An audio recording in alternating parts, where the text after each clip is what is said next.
Okay. Now, on the bottom of the deck, we have the Eight of Swords. This is kind of the anxiety card, in that this person seems to have put herself in a self-imposed prison. And by that, I mean she's surrounded by these swords, but she could leave it at any time. The water's not overwhelming her. She can easily step over it, step through it, step across it. Her binds are not exceptionally strong. She could slip them. If she just put her face into her shoulder, she could even get rid of the blindfold. But for whatever reason, she's putting herself into this place of anxiety and fear. Sometimes when it seems random, like just looking overview at the cards, it seems kind of random. So sometimes that can have to do with early childhood issues that are affecting us in a toxic way in the present tense. Think inner child work, or it could be past life issues, or could be lingering energy from previous situations even. Because the cards themselves look pretty darn good. But it will mean that if this is your internal state, you will need to find some way to balance that out through positive energy, thoughts, behaviors, etc. Possibly talk therapy, anything that, or just talking to a good supportive friend who's encouraging, to get you out of your head a little bit, right? Now, this Knight of Cups energy, this has to do with someone, a possible water sign, like a Pisces, Cancer, or Scorpio, who comes forward in an offer of love. Again, this is a stream that can easily be crossed, waded through, what have you.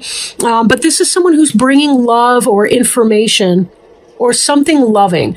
Or it could even be that you're moving in a positive direction towards something that you do love, something that brings you joy. There's enough other cards in here that make me think, though, that this may have to do with a romantic relationship for you. So I really don't want to avoid that. And that could have something to do with this newfound anxiety you may be experiencing. For a lot of us, we learn how to relate to our mate based on the relationship between our parents or the significant adults bringing us up. So it doesn't have to be biological parents, could be mom and mom's boyfriend, our stepfather, or whatever that dynamic, right? So sometimes this type of anxiety is related to that. There has to do with a surrender of control that comes when we become involved with somebody. Now, the basis of the situation, it looks like a wedding bower. In fact, this even looks like 1111 if you check out these polls. 1111 is, it's a symbol of twin flame energy. If you're not sure what twin flames are, there are lots of videos out there. I'm trying to keep this video relatively brief. So, but that's something interesting that you can look up, would be what's the significance of 1111. And some of these numbers, they have to do with leveling up, spiritually speaking, moving up to your higher level. It has to do with spiritual ascension. So we see here in the middle of this Knight of Cups who comes bearing love to you, the King of Cups. The King of Cups, again, Cancer, Pisces, Scorpio. This is a person who is very loving towards you. Now, depending on your age, the King of Cups could indicate a father or father figure. But if you identify as a queen or as a king yourself, most likely this is somebody who's a partner. And again, it doesn't have to be homosexual, heterosexual, opposite sex, whatever. It's more about the energy. This is somebody who is very comfortable in the world of business, but comfortable with his or her feelings, and is loving towards you. Positive energy. This is someone who is marriage minded, and that could be scaring the hell out of you. If you have come from a family of divorce or unsettlement, parental abandonment, it can be very scary to you to be thinking, till death do us part with someone else. And the basis of the situation is this Four of Wands right here. And we also have on your heart, we've got this King of Cups person. So this person's making you a wedding proposal, it seems. And you're scared to death of it. You're going to be thinking. And if this card indicates anything, possibly overthinking. It's a good thing to know where you are and to assess things from a dispassionate point of view, to look at the world at large and see, what do I feel comfortable with? You're okay to say, that is to say, you have all the permission, all the capability in the world, if you need to do it, to slow down. and to say, that's okay, or I'm not ready to move in, or you can move in, but I don't want to get married, or you can have a key, but I don't want you to move in just yet, or I need space. You have the right to assert that. Whether you have the capability of asserting that or not, that's your personal stuff.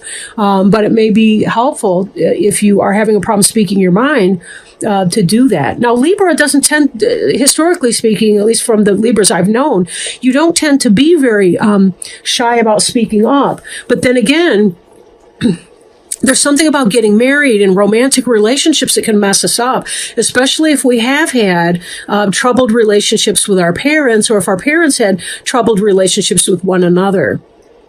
We do take a lot of the messaging from our childhood. We internalize it to such a deep, deep level that it can affect us years later, even if everything else seems to be going just fine, like our business careers, and we make sense and we're not living chaotic lives and so on. Sometimes people say, will you marry me? And it freaks us out. And that can be a normal response, especially if we haven't done the inner child healing work that we need to do to kind of release some of the toxicity from other people that we in turn have internalized. A lot of times our fear of abandonment comes from having been abandoned emotionally or physically or both by our father. Now, this card indicates a soulmate relationship. We see the lion up here, and of course that makes me think of a Leo, but it doesn't have to be. You've got a lot of water in here. You do have some fire, like this is fire, right, with these wands. And with the Two of Cups, this is also a fire energy. But the cups themselves are water. This lion could remind us of the Strength card, which is the Leo card, or just Leo lion. But again, it doesn't have to be. So this Two of Cups is about soulmate energy. And that's kind of what you're thinking. You're thinking that this person that you're interested in is that person for you. You're thinking that they are that person for you, that they are your soulmate relationship. Soulmates and twin flames they're not necessarily the same thing. Like soulmate could be a karmic relationship, one that we have for the purpose of learning a lesson. That could be a soulmate. In this would be a soulmate romantic type relationship. But usually this is an indication of true love, like a very good balance in our relationship. But still, there's something that you feel concerned about, that you're not quite sure about. There's a sense almost as if you're getting away with something or leaving something behind, or if the other person is going to be. This really isn't in your headspace, though. This is more in the center of the reading. There's a place where you feel like this person's going to be taking something from you or stealing from you, running game, playing tricks, doing something negative. It's hard for you to believe that this could possibly be a balanced relationship. I really think that some of you may have been hurt in the past. Previous relationship, parent relationship, whatever that looked like. And that's kind of playing with your mind. This person's crept out of these tents carrying these swords. They are leaving clues behind that they've done something hinky or that they're not up to some good. And there is a sense here of wanting to survey the situation, survey the damage, and make sure that it's not working against you. This may have to do with trust issues, too. Because overall, these cards all put together, the fact that they're in the same reading, there's only 9 cards here. And like 5 of them are significant in romantic relationships. Now, we do see this energy here, and this is a sense of being left out in the cold. But I'm wondering if this doesn't tie back to this here, that you're afraid that you're going to be missing out on something else. You're going to be focused on whatever this, sickness unto death or whatever that is, that you're going to be missing out on some of the beauty that life has to offer.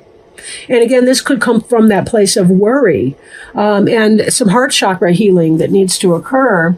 And that can happen through talk therapy, through Reiki, through a bunch of different means. In keeping with this idea of surveying your universe, this is kind of going within and having that meditation place, trying to determine if this is the best thing for you. There's a part of you that does not trust this Knight of Cups, but the Knight of Cups is good energy. When I look at these together, it kind of is, it's disconnected. It's like, here's this person offering you love, offering you possible marriage and so on. And you're thinking they're trying to steal from you or get away with something. Or could it be that you're afraid that this person is involved with somebody else and that they're trying to run game, or whatever that is. Some meditation may help you calm and relax and heal some of your pain from previous relationships that might be leaving you stuck and potentially missing out on a positive opportunity. Now, this Six of Pentacles up here has to do with generosity. Are you fearing poverty? Do you have a poverty mindset? Because this right here is about generosity. It's about give and take. It's a wonderful thing to see in a relationship because it would be, two people that sometimes you're the giver, sometimes you're the taker, but there's a good, healthy balance in that. The card in the middle, of course, would be the poverty mindset. And then this Four of Swords over here would be, I need to kind of take a rest and figure some things out. And again, that's a good position to be in. It can't hurt. If somebody loves you, they're going to be willing to wait for you too. Not indefinitely, not forever, but there's nothing wrong with saying, hey, I need to take a little time and space to make sure that I'm ready for this next step of my life because it is serious. Especially if you're the one that wants to play it for keeps, right? You want it for keeps. So get a little more, do some meditation, some relaxation. Communicate openly with your partner. Let them know what you're looking for, or that you do need a little bit more space or a little more breathing room. There's nothing wrong with asking for that. You're entitled to ask for that. And if they really love you, they won't want to hurry you or push you into something you don't feel ready for. Excuse me a minute. Let me shuffle these cards all right. So we have reaching your destination. Your light is shining brightly. All your hard work and effort is paying off. Glory, triumph, and success are yours.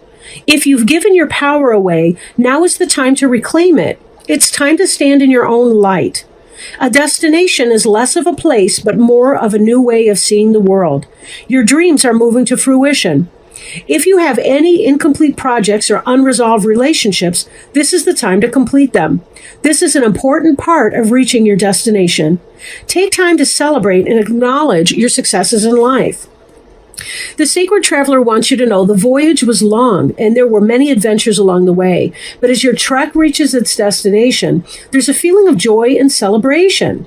It's important to stop and rest and congratulate yourself for who you are and for what you've done.